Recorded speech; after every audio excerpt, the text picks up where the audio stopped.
ആകാശവാണി. നമസ്കാരം. പ്രാദേശിക വാർത്തകൾ വായിക്കുന്നത് നരേന്ദ്രമോഹൻ.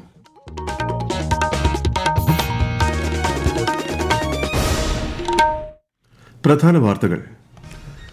കേരളത്തിന്റെ സ്വപ്ന പദ്ധതിയായ വിഴിഞ്ഞം രാജ്യാന്തര തുറമുഖം പ്രധാനമന്ത്രി രാജ്യത്തിന് സമർപ്പിച്ചു. രാജ്യത്തിന്റെ സാമ്പത്തിക സ്ഥിരതയ്ക്ക് വിഴിഞ്ഞം മുതൽക്കൂട്ടാകുമെന്ന് നരേന്ദ്രമോദി. രാജ്യത്തിന്റെ വികസനത്തിന്റെ മഹാകവാടമാണ് തുറന്നതെന്ന് മുഖ്യമന്ത്രി പിണറായി വിജയൻ. വെയ്വ്സ് ഉച്ചകോടിയുടെ ഭാഗമായി മുംബൈയിൽ ഇന്ന് ആഗോള മാധ്യമ സംവാദം നടക്കും. കന്നുകാലികളിലെ കുളമ്പ് രോഗ പ്രതിരോധ കുത്തിവയ്പ് പദ്ധതിയുടെ 6ാം ഘട്ടത്തിന് തുടക്കമായി. IPL 2020 ക്രിക്കറ്റിൽ ഇന്ന് ഗുജറാത്ത് ടൈറ്റൻസ് സൺറൈസേഴ്സ് ഹൈദരാബാദിനെ നേരിടും. വാർത്തകൾ വിശദമായി. കേരളത്തിന്റെ സ്വപ്ന പദ്ധതിയായ വിഴിഞ്ഞം രാജ്യാന്തര തുറമുഖം പ്രധാനമന്ത്രി നരേന്ദ്രമോദി രാജ്യത്തിന് സമർപ്പിച്ചു. വിഴിഞ്ഞം രാജ്യത്തിനും കേരളത്തിനും സാമ്പത്തിക സ്ഥിരത നൽകുമെന്ന് പദ്ധതി കമ്മീഷൻ ചെയ്തുകൊണ്ട് പ്രധാനമന്ത്രി പറഞ്ഞു. വിഴിഞ്ഞം പുതുകാലത്തിന്റെ വികസന മാതൃകയാണെന്നും നാടിന്റെ പണം പുറത്തേക്ക് പോകുന്നത് ഒഴിവാക്കുമെന്നും അദ്ദേഹം പറഞ്ഞു. 75% ट्रांसशिपमेंट भारत के बाहर के पोर्ट पर होता था. इससे देश को बहुत बड़ा रेवेन्यू लॉस होता आया है. ये परिस्थिति अब बदलने जा रही है. अब देश का पैसा देश के काम आएगा. जो पैसा बाहर जाता था वो केरला और विलिंगम के लोगों के लिए नई इकोनॉमिक अपॉर्चुनिटी लेकर आएगा. केरला से अरब सागर के रास्ते दुनिया के अलग अलग देशों से ट्रेड होता था. आज भारत सरकार देश की आर्थिक ताकत के उस चैनल को और मजबूत करने के संकल्प के साथ काम कर रही है. ഇന്നലെ രാത്രി തിരുവനന്തപുരത്തെത്തിയ പ്രധാനമന്ത്രിയെ മുഖ്യമന്ത്രി പിണറായി വിജയൻ, മേയർ ആര്യ രാജേന്ദ്രൻ, ശശി തരൂർ MP, കേന്ദ്ര സഹമന്ത്രിമാരായ സുരേഷ് ഗോപി, ജോർജ് കുര്യൻ എന്നിവർ ചേർന്ന് സ്വീകരിച്ചു.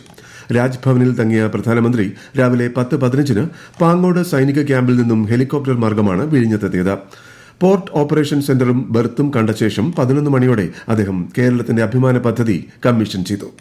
ഈഫൽ ടവറിനേക്കാൾ ഉയരമുള്ള കൂറ്റൻ കപ്പലായ MSC സെലിസ്റ്റിനോ മെരിക്കയാണ് കമ്മീഷനിംഗിന്റെ ഭാഗമായി വിഴിഞ്ഞത്തെത്തിയിരുന്നത്.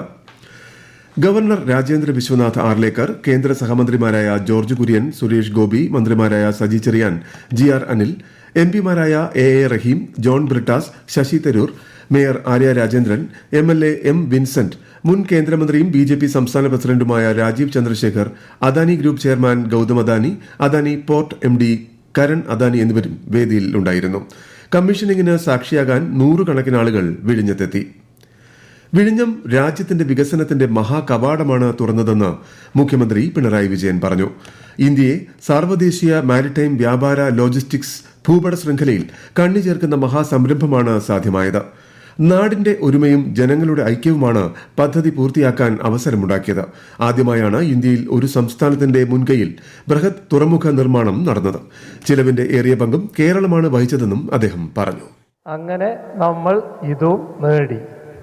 ഇത് കേരളത്തിന്റെ ദീർഘകാലമായ സ്വപ്നമാണ്. ആ സ്വപ്ന സാക്ഷാത്കാരത്തിന്റെ നിമിഷമാണിത്. എല്ലാ രീതിയിലും അഭിമാനകരമായ നിമിഷം. ലോകത്തെ തന്നെ ശ്രദ്ധിക്കപ്പെടുന്ന പോർട്ടുകളിൽ ഒന്നായി ഇന്ത്യയുടെ ഈ പോർട്ട് മാറുകയാണ്. ഈ പോർട്ടിന്റെ നിർമ്മാണം ഈ രീതിയിൽ പൂർത്തിയാക്കുന്നതിന് സഹകരിച്ച എല്ലാവർക്കും കൃതജ്ഞത രേഖപ്പെടുത്തട്ടെ. പഹൽഗാം ഭീകരാക്രമണത്തിൽ ജീവൻ നഷ്ടപ്പെട്ടവർക്ക് ശ്രദ്ധാഞ്ജലി അർപ്പിച്ചുകൊണ്ടാണ് മുഖ്യമന്ത്രി പ്രസംഗം ആരംഭിച്ചത്. പ്രകൃതിക്ഷോഭം അടക്കം വലിയ വെല്ലുവിളികളെ അതിജീവിച്ചാണ് വിഴിഞ്ഞം പദ്ധതി സാധ്യമാക്കിയതെന്ന് ചടങ്ങിൽ സ്വാഗതം പറഞ്ഞ മന്ത്രി VN വാസവൻ പറഞ്ഞു. തുടക്കത്തിൽ തന്നെ ഉണ്ടായിരുന്ന പ്രതിസന്ധികൾ, റോ മെറ്റീരിയലിന്റെയും പ്രകൃതിക്ഷോഭത്തിന്റെയും അതുപോലെ തന്നെ ഓക്കിയുടെയും അതേപോലെ തന്നെ കോവിഡിന്റെയും എല്ലാം വലിയ രൂപത്തിലുള്ള പ്രതിസന്ധി സൃഷ്ടിച്ച സന്ദർഭം, അതിനെല്ലാം മറികടന്ന് വലിയ പ്രക്ഷോഭ സമരങ്ങളെയും മറികടന്നാണ് ഈ പ്രോജക്റ്റ് അതിൻ്റെ ഫസ്റ്റ് ഫേസ് ജൂലൈയിൽ നമുക്ക് ട്രയൽ റണ്ണിലേക്ക് എത്തിക്കാൻ കഴിഞ്ഞു. ഇപ്പോൾ ഇതിനോടകം തന്നെ 5,93,000 കണ്ടെയ്നർ കൈകാര്യം ചെയ്യാൻ കഴിഞ്ഞു എന്ന അഭിമാനകരമായ നേട്ടത്തിന്റെ പശ്ചാത്തലത്തിലാണ് ഇതിന്റെ കമ്മീഷനിലേക്ക് നാം കടക്കുന്നത്. രാജ്യത്തെ കടൽ വഴിയുള്ള ചരക്കു നീക്കത്തിൽ പുതുചരിത്രമാണ് വിഴിഞ്ഞം യാഥാർത്ഥ്യമാകുന്നതോടെ സംഭവിക്കുന്നത്. ദക്ഷിണേഷ്യയിലെ തന്നെ ആദ്യത്തെ സെമി ഓട്ടോമേറ്റഡ് തുറമുഖമാണ് ഇത്. രാജ്യാന്തര കപ്പൽ പാതയിൽ നിന്നും 10 നോട്ടിക്കൽ മൈൽ അകലെ മാത്രമാണ് വിഴിഞ്ഞം തുറമുഖത്തിന്റെ സ്ഥാനം. തുറമുഖത്തിന്റെ പ്രകൃതിദത്തമായ സ്വാഭാവിക ആഴമാണ് ഏറ്റവും വലിയ പ്രത്യേകത. ഡ്രഡ്ജിംഗ് നടത്താതെ തന്നെ വലിയ മദർഷിപ്പുകൾക്ക് എപ്പോൾ വേണമെങ്കിലും വിഴിഞ്ഞത്ത് ബർത്ത് ചെയ്യാം. ചരക്ക് നീക്കത്തിനായി റെയിൽ, റോഡ് ഗതാഗതം കൂടി സുഗമമാകുന്നതോടെ വിഴിഞ്ഞം തുറമുഖം കേരളത്തിന്റെ വികസന സാധ്യതകൾ തുറന്നിടും. ഇന്ന് ഉച്ചയ്ക്ക് ശേഷം ആന്ധ്രാപ്രദേശിലെത്തുന്ന പ്രധാനമന്ത്രി നരേന്ദ്രമോദി അമരാവതിയിൽ 58,000 കോടിയിലധികം രൂപയുടെ വികസന പദ്ധതികൾ ഉദ്ഘാടനം ചെയ്യും. 6 ദേശീയപാതകൾക്കും ഒരു റെയിൽവേ പദ്ധതിക്കും തറക്കല്ലിടും. 7 ദേശീയപാതകൾ ഉദ്ഘാടനം ചെയ്യും. നിയമസഭയും ഹൈക്കോടതിയും ഉൾപ്പെടെ അടിസ്ഥാന സൌകര്യ പദ്ധതികൾക്കും തറക്കല്ലിടും. ആന്ധ്രയിലെ നാഗയലങ്കയിൽ മിസൈൽ പരീക്ഷണ കേന്ദ്രത്തിനും പ്രധാനമന്ത്രി തറക്കല്ലിടും. ഈ വാർത്തകൾ ആകാശവാണിയിൽ നിന്ന്. ആകാശവാണി വാർത്തകളും വാർത്താ അധിഷ്ഠിത പരിപാടികളും All India Radio news Thiruvananthapuram YouTube ചാനലിലും @All India Radio news Thiruvananthapuram Facebook പേജിലും AIR ന്യൂസ് _തിരുവനന്തപുരം ഇൻസ്റ്റഗ്രാം അക്കൌണ്ടിലും @AIR ന്യൂസ് _TVM X ഹാൻഡിലും ലഭ്യമാണ്. വിഴിഞ്ഞം തുറമുഖം യാഥാർത്ഥ്യമാകുന്നതോടെ അനന്തമായ സാധ്യതകളാണ് കേരളത്തിന് മുന്നിൽ തുറക്കുന്നതെന്ന് മന്ത്രി പി രാജീവ്. ട്രയൽ റൺ തുടങ്ങിയപ്പോൾ തന്നെ 300ഓളം കപ്പലുകൾ തീരത്തടുത്ത വിഴിഞ്ഞം ദക്ഷിണേഷ്യയിലെ ആദ്യ സെമി ഓട്ടോമേറ്റഡ് തുറമുഖം കൂടിയാണ്. ഇത് കേരളത്തിനാകെ അഭിമാന നിമിഷമാണെന്നും മന്ത്രി ഫേസ്ബുക്കിൽ കുറിച്ചു.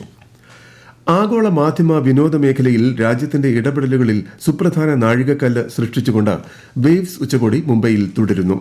ഉച്ചകോടിയുടെ ഭാഗമായി ഇന്ന് നടക്കുന്ന പ്രഥമ ആഗോള മാധ്യമ സംവാദത്തിൽ 60-ലധികം രാജ്യങ്ങളുടെ പ്രതിനിധികൾ പങ്കെടുക്കും.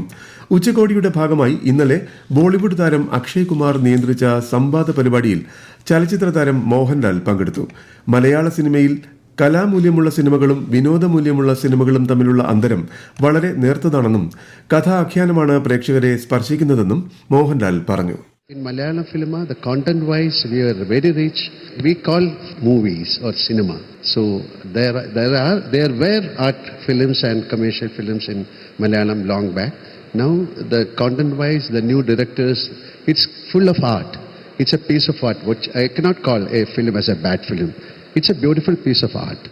4 ദിവസത്തെ വേവ്സ് ഉച്ചകോടി ഇന്നലെ പ്രധാനമന്ത്രി നരേന്ദ്രമോദിയാണ് ഉദ്ഘാടനം ചെയ്തത്. ദേശീയ ജന്തുരോഗ നിയന്ത്രണ പദ്ധതിയുടെ ഭാഗമായി കന്നുകാലികളിലെ കുളമ്പ് രോഗ പ്രതിരോധ കുത്തിവയ്പ് പദ്ധതിയുടെ 6ാം ഘട്ടത്തിന് തുടക്കമായി.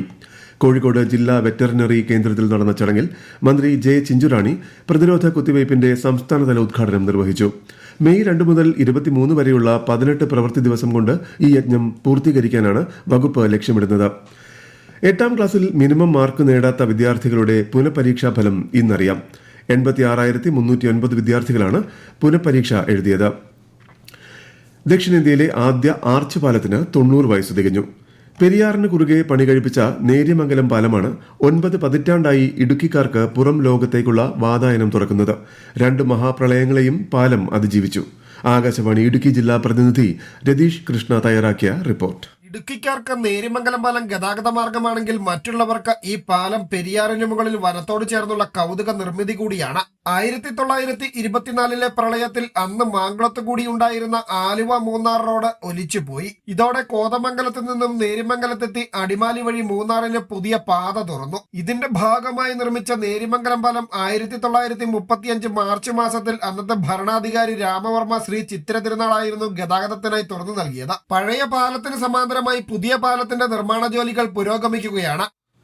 IPL T20 ക്രിക്കറ്റിൽ ഇന്ന് ഗുജറാത്ത് ടൈറ്റൻസ് സൺറൈസേഴ്സ് ഹൈദരാബാദിനെ നേരിടും. അഹമ്മദാബാദിൽ രാത്രി 7:30 മത്സരം. പ്രശസ്ത ചലച്ചിത്ര സീരിയൽ നടൻ വിഷ്ണു പ്രസാദ് അന്തരിച്ചു. കരൾ രോഗത്തെ തുടർന്ന് ഏറെ നാളുകളായി ചികിത്സയിലായിരുന്നു. കരൾ മാറ്റിവെക്കൽ ശസ്ത്രക്രിയയ്ക്ക് തയ്യാറെടുക്കവെയായിരുന്നു അന്ത്യം. സംസ്ഥാനത്ത് ഒറ്റപ്പെട്ട ശക്തമായ മഴയ്ക്ക് സാധ്യതയെന്ന് കേന്ദ്ര കാലാവസ്ഥാ വകുപ്പ്. അതേസമയം പാലക്കാട് ജില്ലയിൽ ഇന്ന് താപനില 37 ഡിഗ്രി വരെ ഉയരാൻ സാധ്യതയുണ്ട്. പ്രധാന വാർത്തകൾ വീണ്ടും. കേരളത്തിന്റെ സ്വപ്ന പദ്ധതിയായ വിഴിഞ്ഞം രാജ്യാന്തര തുറമുഖം പ്രധാനമന്ത്രി രാജ്യത്തിന് സമർപ്പിച്ചു. രാജ്യത്തിന്റെ സാമ്പത്തിക സ്ഥിരതയ്ക്ക് വിഴിഞ്ഞം മുതൽക്കൂട്ടാകുമെന്ന് നരേന്ദ്രമോദി. രാജ്യത്തിന്റെ വികസനത്തിന്റെ മഹാകവാടമാണ് തുറന്നതെന്ന് മുഖ്യമന്ത്രി പിണറായി വിജയൻ. വേവ്സ് ഉച്ചകോടിയുടെ ഭാഗമായി മുംബൈയിൽ ഇന്ന് ആഗോള മാധ്യമ സംവാദം നടക്കും. കന്നുകാലികളിലെ കുളമ്പ് രോഗ പ്രതിരോധ കുത്തിവയ്പ് പദ്ധതിയുടെ 6ാം ഘട്ടത്തിന് തുടക്കമായി. IPL T20 ക്രിക്കറ്റിൽ ഇന്ന് ഗുജറാത്ത് ടൈറ്റൻസ് സൺറൈസേഴ്സ് ഹൈദരാബാദിനെ നേരിടും. പ്രാദേശിക വാർത്തകൾ കഴിഞ്ഞു. അടുത്ത വാർത്താ പ്രക്ഷേപണം 12:50.